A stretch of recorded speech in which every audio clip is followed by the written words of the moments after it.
Hello दोस्तों, स्वागत है आप सभी का आपके अपने यूट्यूब चैनल में। और आज हम काफ़ी दिन बाद वीडियो बना रहे हैं। उसकी वजह थी दोस्तों कि हम बीमार पड़ गए थे और अभी भी हमारा स्वास्थ्य ठीक तरीके से सही नहीं हुआ है। लेकिन फिर भी हमने सोचा कि क्यों आप लोगों का टाइम वेस्ट करवाया जाए, क्योंकि एग्ज़ाम बहुत ही जल्द होने ही वाले हैं।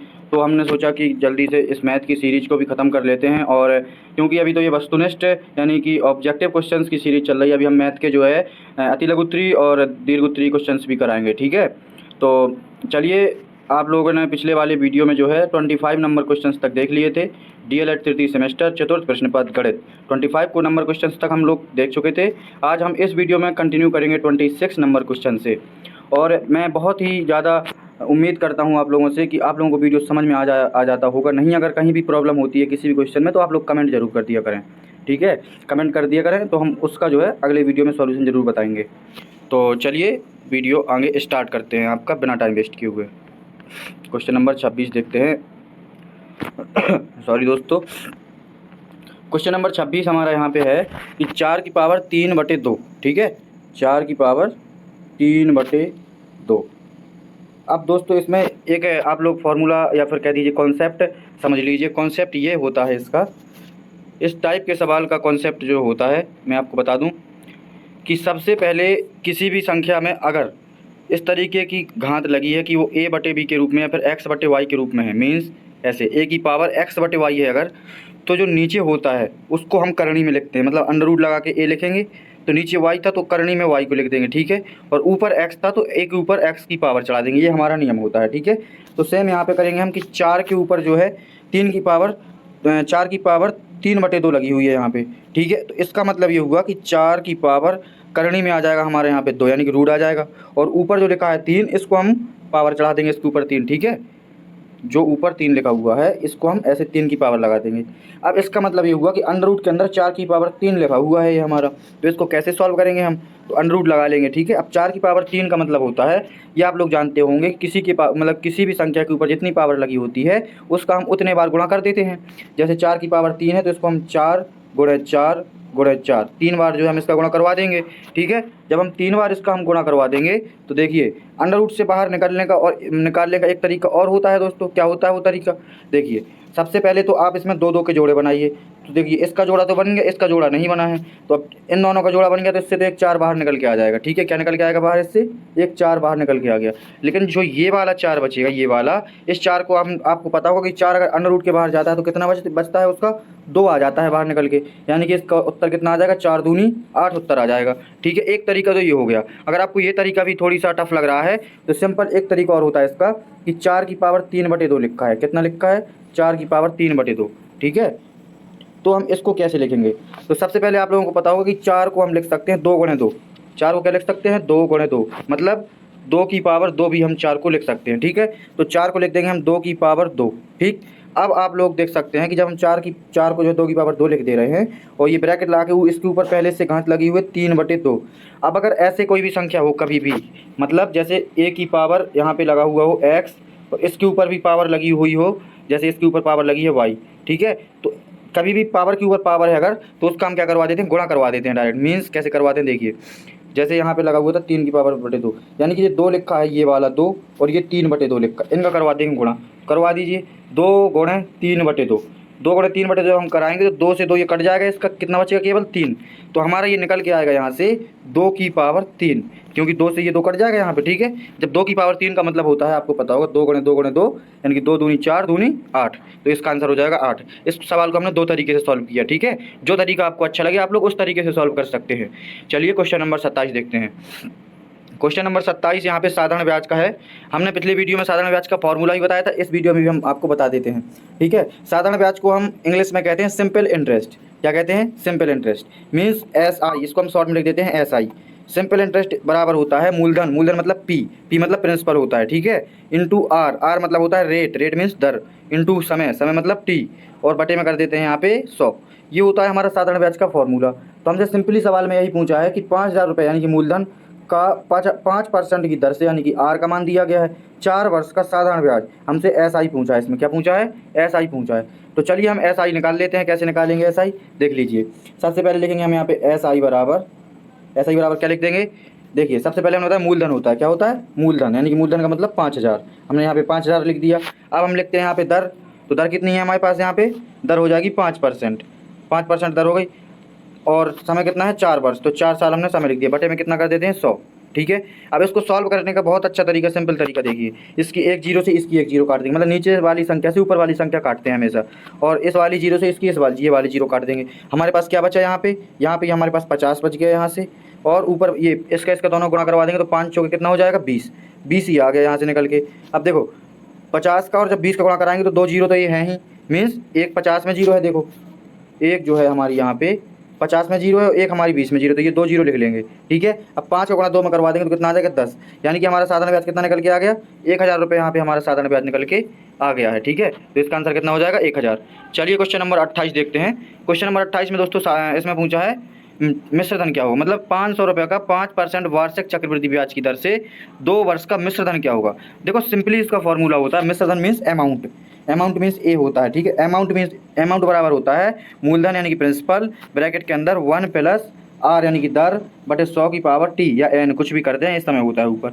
ये हमें पूछा है उसने, ये दिया हुआ है, ये दिया हुआ है, ये दिया हुआ है, हमें तीनों चीज़ दी हुई है। सिंपली उसने हमें से क्या पूछा है मिश्र धन पूछा है, तो कुछ नहीं करना है, सूत्र में जो है हमें केवल वैल्यू पुट कर देनी है तो आ जाएगा हमारा मान।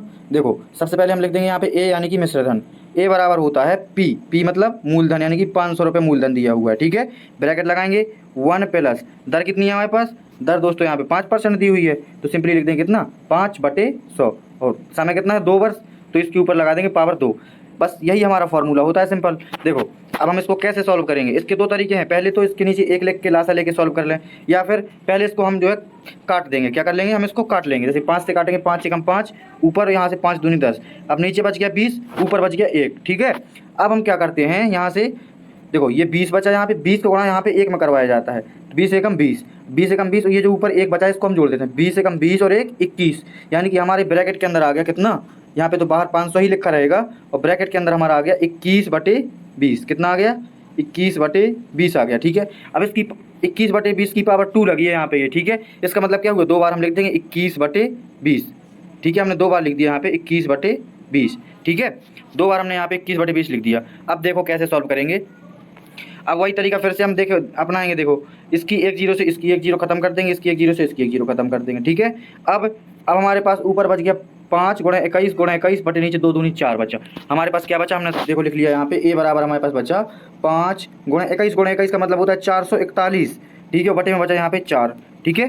तो अब देखो इसका गुणा इसमें करवा दो, 5 में करवा दो, देखो सबसे पहले 5 का गुणा जब हम इसमें करवाएंगे तो आ जाएगा कितना, हम देखो डायरेक्ट गुणा करवा देते हैं, 5 आएगा यहाँ पे, 5 चौके 20, 5 चौके 20 और 2 22, इतना आ जाएगा, बटे में 4 रहेगा यहाँ पे। अब 4 का इसमें भाग करवा देंगे, जब हम इसका 4 में भाग करवा 4 से इसका भाग करवाएंगे तो कितना आएगा 4 पंचे 20, ए बराबर कितना आ जाएगा हमारे पास 4 पंचे 20, 2 बचेगा 0, 4 पंचे 20 55 हो गया, और 4 एकम 4 दशमलव लगाएंगे, 2 बचेगा 4 दूनी 8, 4 पंचे 20, हमारे पास आंसर निकल के आ जाएगा हमारा ए बराबर 551.25, देख लेते हैं किस ऑप्शन में है, ये रहा हमारा 551.25। चलिए 29 नंबर क्वेश्चन देखते हैं।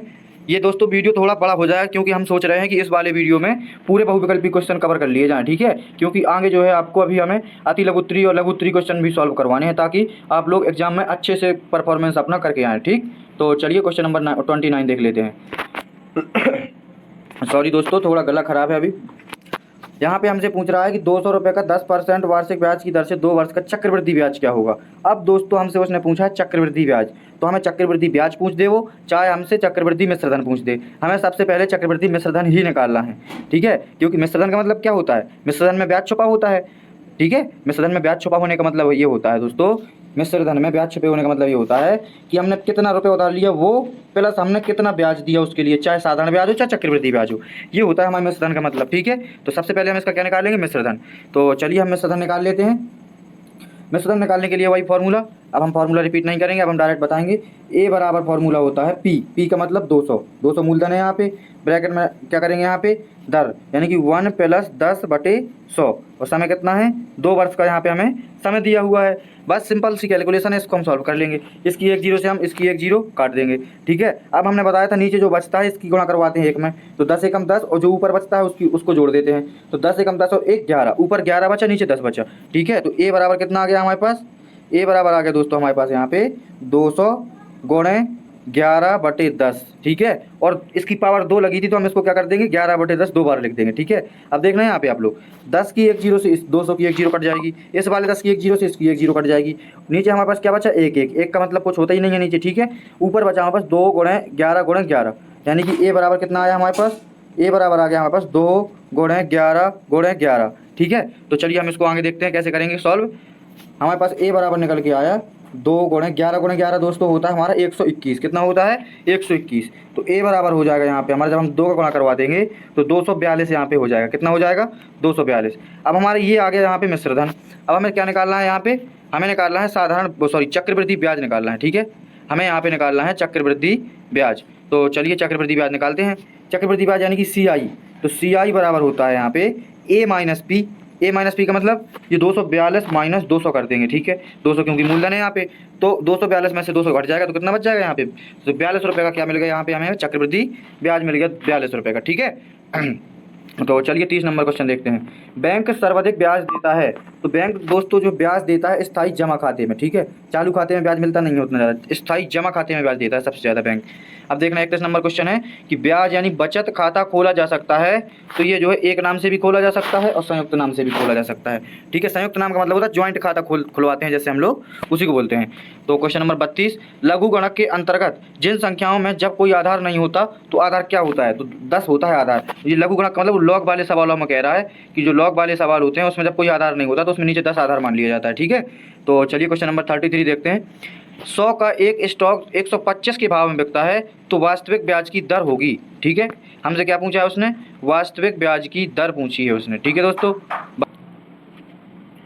दोस्तों इस सवाल में हमें कुछ गलती समझ में आ रही है। 33 नंबर क्वेश्चन में कह रहा है 100 रुपये का एक स्टॉक 125 के भाव में बिकता है तो वास्तविक दर, तो दर तो ऐसे निकाली जाती है कि 100 रुपये था 125 में बिका, यानी कि 25 रुपये बढ़ा, तो 25 रुपये बढ़ा कितने में, 100 में, यानी कि जब 25 रुपये बढ़ा 100 में तो 125% आनी चाहिए दर, लेकिन नहीं है दे रहा ऑप्शन में। इस क्वेश्चन को हम अगले वीडियो में देखेंगे, कवर करेंगे, ठीक है। 33 नंबर क्वेश्चन छोड़ दीजिएगा। चलिए क्वेश्चन नंबर 34 देखते हैं। क्वेश्चन नंबर 34 में कह रहा है हमसे कि ए बराबर दे रहा है हमें ABCD और बी बराबर दे रहा है XYA, और हमें पूछ रहा है ए इंटरसेक्शन बी, क्या पूछ रहा है ए इंटरसेक्शन बी, इसका मतलब होता है इंटरसेक्शन, ठीक है। ये जो दिया हुआ है ए इंटरसेक्शन बी का मतलब होता है जब नीचे उल्टा यू बना रहता है, तो नीचे जब उल्टा यू बना है इसका मतलब ये होता है दोस्तों कि जो ए दिया है ये यहाँ पे, ठीक है, और ये जो बी दिया है, इन दोनों में जो कॉमन संख्या होगी उसी को हम लिख लेंगे, बस ये होता है। जब नीचे की ओर ऐसे उल्टा यू बना होता है इसका मतलब यही होता है कि दोनों ब्रैकेट्स में जो कॉमन दिखेगा हमें उसको हम आंसर में लिख लेंगे। तो इसमें देखिए आप ए कॉमन यहाँ से मिला, ए कॉमन यहाँ से मिला, बाकी कुछ कॉमन नहीं मिल रहा है, यानी कि इसका आंसर हो जाएगा हमारा 7 नंबर, ठीक है। ऐसे ही सेम क्वेश्चन है 35। अब 35 में कह रहा है हमसे ए बराबर इतना है, बी बराबर इतना है, तो पूछा हमसे बी माइनस ए का मान पूछा है उसने, क्या पूछा है, बी माइनस ए का मान हमसे उसने पूछा है, ठीक है। तो बी में देखो पहले बी में से ए घटाना, देखो तो बी में से ए घटाना 3 से यहाँ पे 3 कट गया, ठीक है। अब इसमें कॉमन नहीं देखा जाता, माइनस किया जाता, तो पहले तो ये देख लो कि दोनों में ये पहला वाला पूछा है तो इसमें जो जो संख्याएं होंगी बी में उनको हम काट देंगे जो पहले वाले में होंगी, बाकी जो इसमें दूसरे वाले में बचेंगे, मतलब जिससे घटवाता है पहले लिख के, जैसे बी पहले लिखा है इसमें तो बी को देखेंगे हम, किसको देखेंगे, इसको देखेंगे बी को। बी में क्या देखेंगे हम कि जो जो कट रहा है इससे वो काट देंगे, 3 से 3 कट गया यहाँ पे, 6 नहीं कट रहा है, 9 से 9 भी कट गया यहाँ पे, ठीक है। और क्या कट गया हमारा, बस और नहीं कट रहा कुछ। अब देखो हमारे पास यहाँ पे बचा बी नंबर में 6 और 12, तो हमारा आंसर 6 और 12 ही निकल के आ जाएगा। क्यों हमने इस साइड क्यों नहीं देखा, क्योंकि उसने हमें बी से घटाने के लिए कहा ए को, ना कि ए से बी को। अगर ए से बी को कहता तो फिर हम ए वाले नंबर में देखते, इसमें देखते। चलिए साफ साफ दिखा देते हैं। अगर वो हमको अभी हमें उसने कहा कि बी से ए को घटाना है तो हम इसमें बी नंबर में देखेंगे, यहाँ पे बी लिखा है, ठीक है।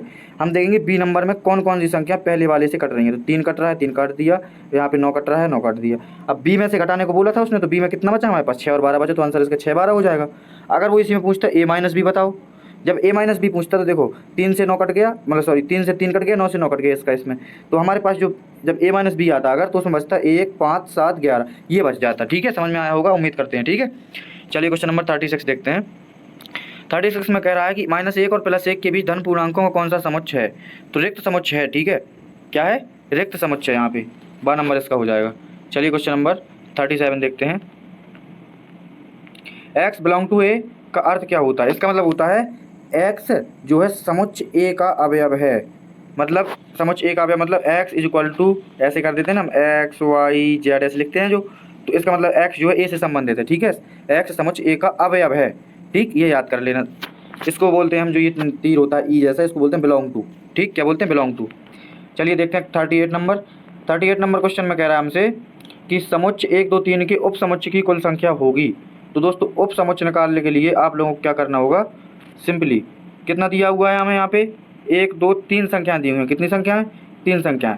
तो जितनी संख्याएं दी हुई हों उसके मतलब 2 के ऊपर उतनी पावर चढ़ा दो, यानी कि 2 की पावर 3 कर देंगे तो कितना आ जाएगा यहाँ पे, 8 आ जाएगा। ठीक है, चलिए क्वेश्चन नंबर 39 देखते हैं। ए बराबर हमें 3 5 दिया गया है, बी बराबर 4 6 दिया गया है। अब हमसे पूछा ए इंटरसेक्शन बी। अब ए इंटरसेक्शन बी का मतलब ये होता है कि जो दोनों में कॉमन हो उसको निकाल लेते हैं, वही आंसर हो जाता है। तो आप लोग देख सकते हैं ना, ए में कुछ कॉमन है ना बी में, मतलब दोनों में संख्याएं अलग अलग हैं, तो इसका हमारा आंसर आ जाएगा इनफाइनाइट। ठीक है, क्या आ जाएगा इसका आंसर? इनफाइनाइट। क्वेश्चन नंबर 40, चलिए यहाँ से देखते हैं, बढ़िया क्वेश्चन चालू होते हैं। ठीक है, क्वेश्चन नंबर 40 जो है हमें गुणनखंड करना है। अब देखो आप लोग इसमें ऑप्शन से भी खेल सकते हैं, लेकिन ऑप्शन भी देखिए यहाँ पे 7 1 7 1 7 1 7 1 सब में दिया हुआ है, तो ऑप्शन यहाँ पे हम नहीं ट्राई करेंगे। ठीक है, हम इसको बेसिक से ही करेंगे। कैसे करते हैं देखिए, सबसे पहले हमें x square minus 8x plus 7 दिया हुआ है। ठीक है, इसको सॉल्व करने के लिए सिंपल आपको क्या करना होता है, जो ये 7 लिखा है इसका और जो एक्स स्क्वायर के साथ कोई संख्या हो, जैसे यहाँ पे 2 लिखा होता अगर, तो इसका और इसका गुणा करवाया जाता है पहले। ठीक है, तो अब एक्स स्क्वायर के साथ में तो यहाँ कुछ लिखा नहीं है, जब कुछ नहीं लिखा है तो 7 एकम 7 हो जाएगा। अब हमें 7 के गुणनखंड करने हैं। किसके? 7 के। मतलब ये होता है कहने का, जो बीच में संख्या लिखी होती है उतना हमारा जोड़ने और घटाने में आना चाहिए, और ये जो 7 आया हमारा ये गुणा करने में। तो हम कह सकते हैं 7 गुणा 1 करवाएंगे तो हमारा 7 आएगा, और 7 में जब हम 1 जोड़ेंगे तो हमारा 8 आएगा। बस हमें यही हमारा गुणनखंड होगा, यानी कि 7 और 1 हम इसके क्या कर लेंगे, गुणनखंड ले लेंगे 7 और 1। ठीक है, तो देखिए कैसे करते हैं। सबसे पहले हम करेंगे यहाँ पे एक्स स्क्वायर लिख देंगे। ये जो 8x लिखा है इसको हम ऐसे लिख सकते हैं, पहले माइनस लगा तो माइनस लगा देंगे। ठीक है, ये लगा दिया माइनस, 8 को लिख देंगे 7 प्लस 1, क्यों? क्योंकि हमने 7 और 1 गुणनखंड किए हैं। और जो x लिखा है बाहर इसको x लिख देंगे, फिर प्लस 7 है तो प्लस 7 लगा देंगे। ठीक है, इतना समझ में आ गया होगा। अब देखो एक्स स्क्वायर माइनस, अब हम जो है माइनस का गुणा इसके अंदर भी करवाएंगे, 2 गुणा होंगे। देखो माइनस का गुणा इन दोनों में होगा तो माइनस का 7 हो जाएगा, और माइनस गुणा 1 में होगा तो माइनस का 1 भी हो जाएगा। लेकिन इस x का गुणा भी तो होगा साथ में, तो x गुणा 7 में करवाएंगे तो 7x हो जाएगा, और x गुणा 1 में करवाएंगे तो x एकम x हो जाएगा माइनस का। ठीक है, फिर यहाँ से प्लस ये वाला 7 लिख लेंगे। ठीक, अब देखो अब इसमें लिया जाता है कॉमन। क्या किया जाता है? कॉमन लिया जाता है। देखो पहले की 2 संख्याएं और लास्ट की 2 संख्याएं। पहले की 2 संख्या में देखो आप लोगों को x दिख रहा होगा, कॉमन है ना दोनों में x, तो x यहाँ से कॉमन निकाल लेंगे। यहाँ पे बचेगा एक्स स्क्वायर था, यहाँ पे एक्स स्क्वायर था, तो एक्स स्क्वायर से एक एक्स कॉमन निकाल लिया तो एक्स बस बच जाएगा। ठीक है, अब माइनस लगा है ये तो माइनस यहाँ पे भी लगा देंगे। अब इसका ये एक्स तो निकल चुका है, तो यहाँ पे क्या बचा? केवल 7 बच गया। ठीक है, अब देखो यहाँ पे माइनस लगा है तो माइनस का 1 कॉमन ले लेंगे। क्या ले लेंगे कॉमन? माइनस का 1। अब माइनस का जब हमने 1 कॉमन ले लिया यहाँ से, तो देखो माइनस का x था तो प्लस का x हो जाएगा, क्योंकि हमने माइनस का कॉमन ले लिया है। अब ये प्लस का 7 था जो, ये माइनस का 7 बन जाएगा, क्योंकि हमने माइनस से 1 कॉमन ले लिया है। तो यहाँ पे बच गया x माइनस 7। देखो जब ऐसी सिचुएशन आ जाए हमारे पास कि जो है दोनों, इसमें भी देखो x माइनस 7 है, इसमें भी x माइनस 7 है, तो x माइनस 7 को लिख लेंगे एक ब्रैकेट में। ठीक है, x माइनस 7 को एक ब्रैकेट में, और दूसरे ब्रैकेट में लिख लेंगे यहाँ पे क्या बचा? x, और यहाँ पे क्या बचा? -1, तो x माइनस 1 दूसरे ब्रैकेट में, यानी कि हमारे इसका गुणनखंड क्या होगा? x माइनस 7 और x माइनस 1। तो x माइनस 7 और x माइनस 1 देख लीजिए कौन से ऑप्शन में है, तो ये रहा यहाँ पे 7 नंबर में। ठीक है, तो चलिए देखते हैं हमारा 41 number question. Same 41 number question में करना है हमें गुणनखंड। अभी हमने बताया कि गुणनखंड करने के लिए सबसे पहले देखा जाता है यहाँ पे ये लास्ट की संख्या होती है जो ये वाली, और एक्स स्क्वायर के साथ में क्या लिखा हुआ है इसको। तो देखो एक्स के स्क्वायर के साथ में संख्या 6 लिखी हुई है, तो 15 गुणा 6 में करवा देंगे, 15 छक्का 90 हो जाएगा। यहाँ पे क्या हो जाएगा? 90। अब हमें 90 के गुणनखंड करने हैं कि जोड़ने घटाने में हमारा कितना आना चाहिए? 1, क्योंकि देखो यहाँ पे 1 है, एक्स बचे ओनली। ठीक है, तो जोड़ने घटाने में हमारा 1 आना चाहिए, गुणा करने में 90 आना चाहिए। तो आप लोग जब इसकी प्रैक्टिस करेंगे तो आप लोगों को समझ में आ जाएगा। ठीक है, तो इसके बाद बताओ आप लोग क्या हो सकता है 90 को हम कैसे, देखो इसका करने का तरीका क्या होता है बता दें आपको सिंपली। जैसे हमें नहीं है पता 90 का क्या हो जाएगा गुणनखंड। ठीक, देखो हमें तो पता है कि 10 नाम 90 होता है, 10 में से हम 9 घटा देंगे तो 1 आ जाएगा, लेकिन हम कैसे पता करेंगे? देखो सबसे पहले इसका गुणनखंड करो, 3 से काटेंगे इसको तो 3 से काटेंगे 30 बार में कट जाएगा, फिर इसको 3 से काटो तो 10 बार में कट जाएगा, फिर इसको 2 से काटेंगे तो 5 बार में कट जाएगा, और 5 से काटेंगे तो 1 बार में कट जाएगा। ठीक है, ये हमारे गुणनखंड हो गए। अब इसमें गुणा करवा के देखा जाता है कि हमारा 90 कब आ जाएगा, जब जोड़ने का टाइम है। 90 तो आएगा, लेकिन जोड़ने घटाने में 1 कब आएगा? देखो सबसे पहले हम ले लेंगे 5 दूनी 10, 5 × 15। अगर हम 15 गुणा 3 लें, 5 दूनी 10, 10 तिहाई 30, सॉरी 10 तिहाई 30 होता है ये। 30 गुणा 3 लें तो 90 तो हो रहा है, लेकिन 30 में 3 घटाएंगे तो 1 नहीं बचेगा। अब हम फिर से चेंज करेंगे, क्या करेंगे? हम फिर से चेंज करके देखेंगे। हम फिर से चेंज करेंगे 3 × 9, क्या देखेंगे हम? 3 × 9, 2 पंचे 10, 9 और 10 90 हो जाएगा। 9 10 में से 1 घटाएंगे, 10 में से 9 घटाएंगे तो 1 हो जाएगा, यानी कि हमारे गुणनखंड इसके कितने हो गए? 9 और 10। तो चलिए देखते हैं कैसे करेंगे। देखो सबसे पहले 6x² लिखा है तो 6x² लिख देंगे, माइनस लगा है तो माइनस लगा देंगे। x की जगह पे क्या लिखना है हमें? 10 - 1, सॉरी 10 माइनस 9, तभी तो एक बचेगा यहाँ पे, और बाहर लिख देंगे x, और -15 बचा है तो -15 लिख देंगे। ठीक है, अब देखो 6x स्क्वायर माइनस, अब माइनस को गुणा 10 में करवाएंगे 10x 10 हो जाएगा, और ये जो x है यहाँ पे, ये x का भी तो गुणा होगा ना, तो x का जब गुणा करवाएंगे तो 10x हो जाएगा ये। अब देखो इस वाले माइनस गुणा इसमें हम करवाएंगे तो ये प्लस बन जाएगा, और ये 9 आ जाएगा प्लस का, लेकिन इस x का भी तो गुणा होगा ना दोस्तों, तो x 9x हो जाएगा यहाँ पे, और माइनस यहाँ पे 15 बचा है तो माइनस का 15 लिख देंगे। ठीक है, अब देखिए आप लोग, अब हमारा खेल शुरू होता है यहाँ से कि ये पहले हम इन दोनों में कॉमन लेंगे, फिर इन दोनों में कॉमन लेंगे। तो इन दोनों में आप लोग देख सकते हैं कि x तो कॉमन आ ही रहा है, लेकिन साथ में देखो 2 3 6 और 2 5 10, यानी कि 2 भी कॉमन आ जाएगा यहाँ से। ठीक है, यानी कि हमने कितना कॉमन ले लिया यहाँ से, हमने कॉमन ले लिया यहाँ से 2x। ठीक है, 2x हमने यहाँ से कॉमन ले लिया, जब 2x कॉमन ले लेंगे तो 2 का पहाड़ा 3, मतलब 2 का भाग हम 6 में देंगे तो 3 आ जाएगा, कितना आ जाएगा 3, और x का भाग जब हम x स्क्वायर में देंगे तो केवल कितना बचेगा x। अब यहाँ पे माइनस लगाए तो माइनस लगा देंगे, अब 2 का भाग हम देंगे 10 में तो 2 पंचे 10 5 आ जाएगा, और x का भाग x में देंगे तो x कट जाएगा, यानी कि इतना आ गया हमारा यहाँ पे। ठीक है, तो चलिए दोस्तों और आगे देखते हैं। अब आगे यहाँ पे दूसरी प्रोसेस है कि प्लस लगाए तो प्लस लगा देंगे। अब यहाँ पे सिंपली आप लोग देख सकते हैं कि केवल यहाँ पे 3 कॉमन आ रहा है। क्या कॉमन आ रहा है? 3 कॉमन। तो 3 कॉमन जब हम ले लेंगे तो यहाँ पे बचेगा 3x, यहाँ पे क्या बचेगा 3x माइनस 3 5 15 5, इतना बच गया हमारे पास।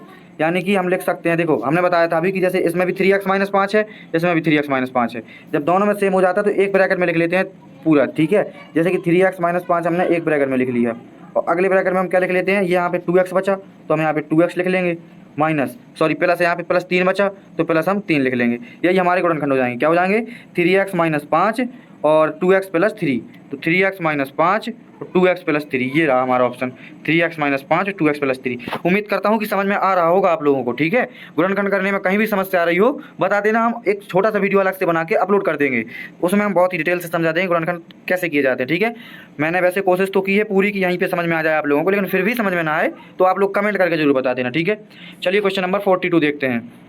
क्वेश्चन नंबर 42 हमारा यहाँ पे है कि 10.5 की पावर 2, इसका हमें मान निकालना है। ठीक है, तो सिंपली आपको कुछ नहीं करना है। देखो आपको 2 तरीके हैं यहाँ पे, सीधा सीधा या तो गुणा कर लो, सीधा सीधा क्या कर लो, 105 का 105 में गुणा कर लो, 2 अंक बाद दशमलव लगा देंगे। ठीक है, क्योंकि देखो ऐसा होता है ना, 10.5 गुणे 10.5 ऐसे हो जाएगा, स्क्वायर लगा है तो।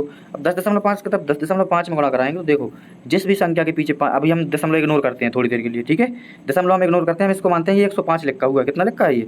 ये हमारा 105 लिखा है, ये भी 105 लिखा है। जब 105 का 105 में मतलब किसी भी सेम संख्या को गुणा करवाना हो, जैसे a गुणा a करवाना है, उसके पीछे 5 है अगर, तो गुणा करवाने का सिंपल तरीका होता है 5 का स्क्वायर लिख दो 25। क्या लिख दो? 25। 10 है ये 10, इस 10 की अगली संख्या लिखो 11, पहले 10 लिख लो, 10 की अगली संख्या 11, 10 गुणा 11 करा दो कितना हो जाएगा? 110। यहाँ पे लिख दो 110। ठीक है, हमारा 105 गुणे 105 कितना आ गया? 105 गुणे 105 आया 11,025। ठीक है, अब हमें देखो 2 अंक बाद दशमलव यहाँ पे, 1 अंक बाद यहाँ पे लगा है दशमलव, 1 अंक बाद यहाँ पे, तो 2 अंक बाद दशमलव यहाँ पे लगा देंगे। ठीक है, दशमलव कहाँ लगा देंगे? यहाँ पे दशमलव लगा देंगे। तो देख लो 110.25 कहाँ लिखा हुआ है, तो 110.25 ये लिखा है बी नंबर ऑप्शन में। ठीक है, समझ में आ गया होगा आप लोगों को। क्वेश्चन नंबर 43 देखते हैं। अब 43 में कह रहा है कि संक्षिप्त रीति से मान ज्ञात कीजिए। अब हमें संक्षिप्त रीति से मान ज्ञात करना है। संक्षिप्त रीति का मतलब होता है हमें इसमें अप्रॉक्सीमेटली सॉल्व करना है, मतलब अप्रॉक्स में क्वेश्चन को हमें यहाँ पे सॉल्व करना है। ठीक है, अगर हम इसका इतना बड़ा गुणा करवाएंगे तो दोस्तों कभी नहीं आएगा। ठीक है, इतना जो है हम अगर डिटेल में जाएंगे तो गुणा नहीं आएगा, इसलिए हम इसको अप्रॉक्स में लिखेंगे। कैसे लिखेंगे? अप्रॉक्स में। अप्रॉक्स में लिखने का तरीका हम आपको पहले बता देते हैं, फिर आप लोग करना। ठीक है, कोई भी संख्या दशमलव में लिखिए, जैसे यहाँ पे लिखते हैं हम 9.45, 9.4 लिखिए यहाँ पे। ठीक है, यहाँ पे हमने लिख दिया 9.6, यहाँ पे हमने लिख दिया 9 बस इतना ही। ठीक है, दो ऑप्शन ठीक है, यहाँ पे 9.6।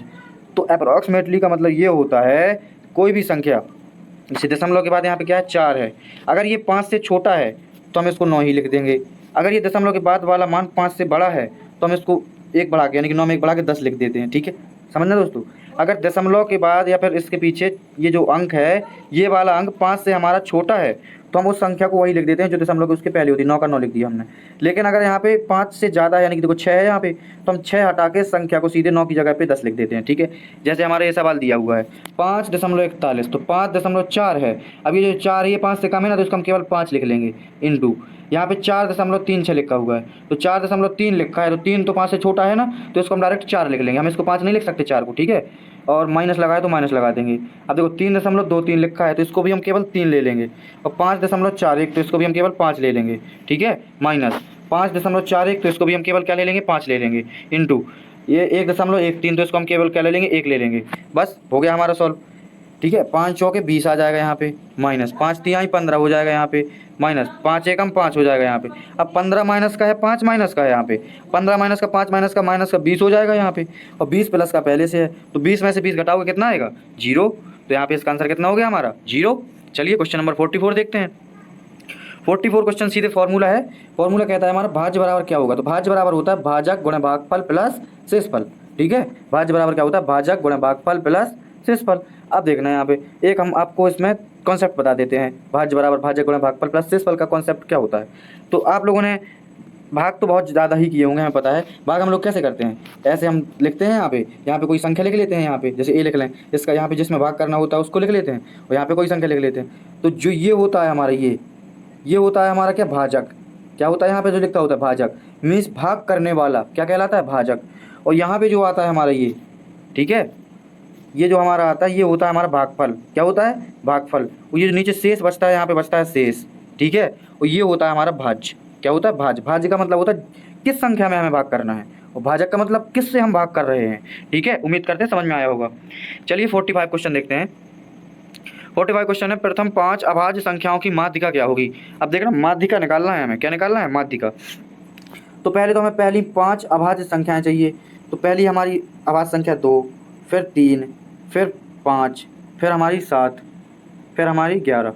ये होती है हमारी अभाज्य संख्या लगातार पाँचों। ठीक है, अब हमें इसकी माध्यिका निकालनी है। माध्यिका निकालने का फॉर्मूला होता है, पहले इन संख्याओं को गिन लो कितनी हैं। तो उसमें सीधे सीधे बता रहा है 5 संख्याएँ हैं। जब संख्याएँ 5 है तो संख्या विषम है। अगर विषम संख्या आती है तो n+1/2 कर देते हैं हम। मीन्स संख्या हमारी 5 है प्लस 1/2 यानी कि 6/2, यानी कि 2 तिहाई 6, यानी कि जो हमारा तीसरा पद होगा इसमें वही हमारा इसकी माध्यिका हो जाएगी।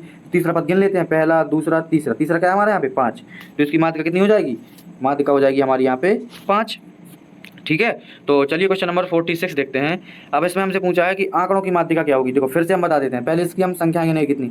सबसे पहला तरीका तो होता है इसको आरोही क्रम में, मतलब बढ़ते क्रम में लगाना है। ठीक है, बढ़ते क्रम में ये पहले से लगा हुआ है तो हमें लगाने की जरूरत नहीं है। फिर हमें दूसरा काम होता है हमारा माध्यिका निकालने के लिए कि इसमें हमें संख्या गिननी कितनी है, 1 2 3 4 5 6 7। 7 मतलब n का मान कितना है हमारे यहाँ पे 7। 7 एक कैसी संख्या है, विषम संख्या। अभी हमने ऊपर वाले सवाल में बताया कि विषम संख्या होती है तो हम सूत्र क्या लगाते हैं, n+1/2, यानी कि 7 + 1/2, यानी कि 8/2, यानी कि चौथा पद हो जाएगा। क्या हो जाएगा, चौथा पद। तो इस वाली सीरीज में जो चौथा पद होगा वही इसका आंसर हो जाएगा। गिन लेते हैं, पहला दूसरा तीसरा, चौथा पद हमारा कौन सा हो गया, 9। तो इसका आंसर कितना हो जाएगा, 9 आंसर हो जाएगा इसका। ठीक है, चलिए क्वेश्चन नंबर 47 देखते हैं। 47 में कह रहा है प्रथम 5 प्राकृतिक संख्याओं का समांतर माध्य क्या होगा। अब हमसे उसने पूछा प्रथम 5 प्राकृतिक संख्याओं का। तो प्राकृतिक संख्या क्या होती है हमारी, देखो 1 2 3 4 5, ये हो गई हमारी प्रथम 5 प्राकृतिक संख्याएं। उसने सम विषम कुछ नहीं कहा है। ठीक है, तो सीधे सीधे हम क्या करते हैं, 1 2 3 4 5 ले लेते हैं, प्रथम कह रहा है और वो। ठीक, अब हमें समांतर माध्य निकालने का फॉर्मूला होता है, जितना सबका योग होता है वो लिख दो, बटे में जितनी संख्याएं हों उसको लिख दो। ठीक है, तो देखिए कैसे करते हैं। संख्या कितनी हमारी 5, तो पहले इन सबको जोड़ दो। ठीक है, जोड़ना पड़ेगा कि अभी हमने क्या बताया, योग कर दो सबका, यानी कि इन सबका जब हम योग करेंगे ऐसे योग, बटे में क्या कर देंगे, 5 का भाग कर देंगे। ऊपर जोड़ो कितना हो जाएगा, 2 और 1 3, 3 और 3 6, 6 और 4 10, 10 और 5 15। कितना आ गया ऊपर 15, और नीचे कितना है 5, तो 5 का भाग 15 में कर देंगे, कितना आ जाएगा 3। तो हमारा आंसर कितना निकल गया है इसका, 3 आंसर आ जाएगा। ठीक है, आशा करता हूँ कि आपको वीडियो समझ में आ रहे होंगे, क्वेश्चन समझ में आ रहे होंगे। ठीक है, अगर क्वेश्चन और वीडियो अच्छा लग रहा है आपको तो आप लोग लाइक कर सकते हैं वीडियो को, और प्यारा सा कोई कमेंट भी कर देना। चलिए क्वेश्चन नंबर 48 देखते हैं। सॉरी दोस्तों, इसका हमें निकालना है 48 में बहुलक। बहुलक का तो सिंपल होता है, देखो बहुलक में जो संख्या ज़्यादा बार होती है वही हमारा क्या हो जाता है, बहुलक हो जाता है। यहाँ पे क्या हो जाता है, बहुलक। तो देखो पहला ऑप्शन है 12, तो 12 को गिन लो, 1 2 3 बार 12 आया, कितनी बार, 3 बार। फिर दूसरा ऑप्शन है 10, 10 को गिनो कितनी बार आया, 10 एक ही बार आया यहाँ पे। फिर 13, 13 कितनी बार आया, 13 1 2, 13 हमारे यहाँ पे 2 बार आया है। ठीक है, और 9 कितनी बार आया है, 9 भी 1 बार आया है। तो बहुलक क्या हो जाएगा, जो ज़्यादा बार होगा, ज़्यादा बार कौन है यहाँ पे हमारा 12, क्योंकि 3 बार आया है यहाँ पे। ठीक है, तो 12 यहाँ पे बहुलक हो जाएगा इसका। ठीक, क्वेश्चन नंबर 49 देखते हैं। प्रथम 10 प्राकृतिक संख्याओं का समांतर माध्य क्या होगा। तो प्रथम 10 प्राकृतिक संख्याओं का हमें पूछा उसने समांतर माध्य। ठीक है दोस्तों, समांतर माध्य पूछा उसने हमसे प्रथम 10 प्राकृतिक संख्याओं का। तो चलिए कैसे करते हैं, इसका एक फॉर्मूला होता है n+1/2। ठीक है, ये योग के लिए होता है। ठीक, तो योग निकालेंगे कैसे, 10 और यहाँ पे 10 + 1 11 हो जाएगा, यानी कि 10 × 11/2, 2 पंचे 10, 11 पचे 55, 55 हो जाएगा हमारा प्रथम 10 संख्याओं का योग। 55 हो गया, लेकिन हमें क्या निकालना है, समांतर माध्य। तो समांतर माध्य निकालने के लिए क्या करेंगे, 10 काम कर देंगे भाग, तो कितना आ जाएगा 5.5। नहीं आया समझ में, हम दोबारा समझाते हैं। देखो हम समझाएं और समझ में ना ऐसा हो ही नहीं सकता, हम दोबारा समझाएंगे इस क्वेश्चन को, ठीक है। प्रथम 10 प्राकृतिक संख्या का उसने समांतर माध्य पूछा, यानी कि संख्या कितनी है 10, तो 1 से लेकर 10 तक की संख्या को पहले जोड़ दो और 10 का भाग कर दो, जो उत्तर होगा वही हमारा समांतर माध्य हो जाएगा। यही तो होता है कि जितनी संख्याएं दी हुई हैं सबको जोड़ दो और जितनी संख्या है उसका भाग कर दो। मीन्स अब हमसे प्रथम 10 प्राकृतिक संख्याओं का पूछा है उसने, तो प्रथम 10 प्राकृतिक संख्या कौन सी हो जाएंगी, 1 + 2 + 3 + 4 + 5 + 6 + 7 + 8 + 9 + 10, ये हो गया। और बटे में 10 का भाग कर देंगे क्योंकि 10 संख्या हैं, ठीक है। अब इन जब ऊपर की संख्या को सबको हम जोड़ेंगे तो जोड़ लेना आप लोग, 55 आएगा निकल के, कितना आएगा 55, और बटे में 10 कर देंगे। जब 10 का भाग 55 में करेंगे तो 5.5 हमारा आंसर यहाँ से आ जाएगा, ठीक है। कितना आ जाएगा 5.5। चलिए टाइम काफ़ी ज़्यादा हो रहा है दोस्तों, बड़ा हो जाएगा वीडियो, फिर आप लोग बोरिंग आपको लगने लगेगा, तो हम एक क्वेश्चन और कर लेते हैं इसका, बाकी क्वेश्चन हम अगले वीडियो में देखेंगे, ठीक है। अब परेशान ना होइए आप लोग, आपको जो है लगातार वीडियो मिलेंगे आपको, ठीक है, एकदम बिल्कुल कंटिन्यूसली वीडियो मिलेंगे, डेली का वीडियो मिलेगा, ठीक। तो आप लोग बने रहें वीडियो यूट्यूब चैनल में, सब्सक्राइब जरूर कर लें। तो चलिए आज का इस वीडियो का लास्ट क्वेश्चन देखते हैं। 50 नंबर पूछ रहा है कि एक घन का पृष्ठ 24 वर्ग सेंटीमीटर है, घन का आयतन पूछा है उसने, ठीक है। घन का पृष्ठ घन का पृष्ठीय क्षेत्रफल, घन ऐसे होता है हमारा, ठीक है, ये बन गया घन हमारा। घन का जो पृष्ठीय क्षेत्रफल होता है, चलिए हम अच्छे से समझा देते हैं घन कैसे होता है हमारा। घन देखो, घन बनता है हमारा वर्ग से, वो भी कितने वर्ग से, 2 वर्ग से। ये इसको ऐसे जोड़ दो, इसके ऐसे जोड़ दो, इसके ऐसे जोड़ दो, इसके ऐसे, ये हमारा बन गया घन, ठीक है। अब घन का हमें पृष्ठीय क्षेत्रफल दिया हुआ है, तो पृष्ठीय क्षेत्रफल जो होता है घन का वो होता है 6a²। क्या होता है, 6a² पृष्ठीय क्षेत्रफल। तो हमें सवाल में 6a² बराबर कितना दिया हुआ है, 24। तो 6 से 24 काट देंगे तो a² बराबर कितना आ जाएगा, 4। जब a² बराबर 4 आ गया तो a का मान कितना आ जाएगा, 2, हमें पता है क्योंकि 4 2 का वर्ग होता है। हमारी घन की भुजा आ गई कितनी, 2। घन की भुजा हमारी कितनी आ गई, 2 आ गई, सॉरी, घन की भुजा 2 आ गई। हमें घन का आयतन पूछा है, तो घन का आयतन दोस्तों होता है, घन का आयतन बराबर भुजा क्यूब, यानी कि a क्यूब। तो a का मान हमारे पास 2 आया था, 2 काम कर देंगे क्यूब, 2 का क्यूब कितना हो जाएगा, 2 दूनी 4 दूनी 8, तो 8 घन सेंटीमीटर यहाँ पे क्या हो जाएगा, इसका हमारा आंसर हो जाएगा। तो देखिए हमने यहाँ पे 50 क्वेश्चन जो है कंप्लीट कर लिए हैं 3 वीडियो के माध्यम से। अभी काफ़ी क्वेश्चन बचे हुए हैं, तो हम 1 या 2 वीडियो और अपलोड करेंगे ताकि आप लोगों को पूरा जो है मैथ का जो है कवर करवा दें, ठीक है, बहुविकल्पी क्वेश्चन। और इसके बाद हम अति लघु उत्तरीय भी चालू करेंगे, ठीक। तो आप लोग जो है चैनल के साथ जुड़े रहें और चैनल को भी सब्सक्राइब कर लें और नोटिफिकेशन बेल को तो ऑन करना ही करना है, ठीक है, ताकि नोटिफिकेशन आप तक पहुंचता रहे। देखिए जैसे अभी हमने काफ़ी दिन से वीडियो नहीं डाले थे, अगर आप चैनल सब्सक्राइब किए होंगे तो आप लोगों के पास अब नोटिफिकेशन पहुंच जाएगा, तो आप लोग वीडियो देख लेंगे, ठीक है। और एग्ज़ाम आप लोग जो है अपना एग्ज़ाम की तैयारी बरकरार रखिए। पता नहीं, देखिए आप लोगों को बता दें कि जुलाई के लास्ट वीक में शायद एग्ज़ाम हो ही जाएंगे, तो आप लोग ढील ढाल बिल्कुल नहीं करें, और मैं भी अब बिल्कुल भी ढील ढाल नहीं करूँगा। बहुत ही एकदम जोश तोश के साथ लगातार कंटेंट आपको अपलोड प्रोवाइड करवाऊँगा, ठीक है। और तो चलिए इस वीडियो के लिए इतना ही, काफ़ी बड़ा वीडियो हो चुका है ये, और आशा करता हूँ कि आप लोग सब्सक्राइब कर लेंगे, ठीक है, लाइक कर देंगे, ज़्यादा नहीं कहूँगा मैं, ठीक। कमेंट जरूर कर देना एक अच्छा सा कोई भी अगर वीडियो अच्छा लगा हो, ठीक है। तो चलिए इस वीडियो के लिए इतना ही, मिलते हैं अगले वीडियो में, तब तक के लिए जय हिंद, वंदे मातरम।